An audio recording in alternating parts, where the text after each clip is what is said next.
இந்த app.docker.comக்கு போயிட்டு நீங்கள் வந்து அக்கௌண்ட் ஒன்று க்ரியேட் பண்ணணும். அக்கௌண்ட் ஒன்று க்ரியேட் பண்ணிவிட்டு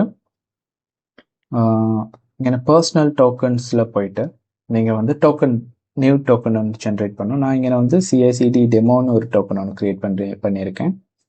இங்கே நியூ டோக்கன் இங்கே நீங்கள் கொடுத்தீங்கன்னா வந்து டோக்கனுக்கு ஒரு நேம் ஒன்று கொடுத்தாச்சு.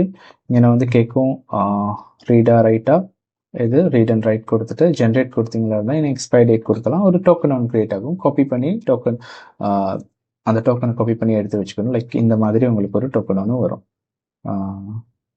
இந்த மாதிரி ஒரு டோக்கன் வரும். அதாவது டோக்கன் லாகின் இப்படி வரும். ஸோ இதுதான் உங்களோட டோக்கன் ஹப் யூசர் நேம், இது உங்களோட சீக்ரெட். இப்போ இதை வந்து நீங்கள் எடுத்து வச்சுட்டு அதுக்கு பிற்பாடு காப்பி பண்ணி வச்சுட்டு அதுக்கு பிற்பாடு நீங்கள் வந்து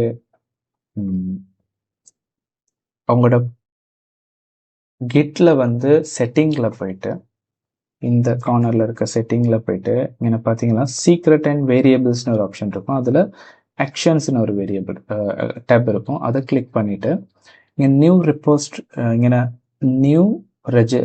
ரெப்போஸ்ட்ரி சீக்ரெட்னு ஒன்று இருக்கும். அதில் போயிட்டு 2 தடவை, அதாவது ஃபர்ஸ்ட் டைம் நீங்கள் வந்து யூசர் நேம் டோக்கர் ஹப் யூசர் நேம்னு ஒன்று கொடுத்து அந்த சீக்ரெட் இங்கே அப்படி ஜஸ்ட் காப்பி பண்ணிவிட்டு இது யூசர் நேம் சொல்லிட்டு இதை காப்பி பண்ணணும். சீக்ரெட் கொடுக்கணும்.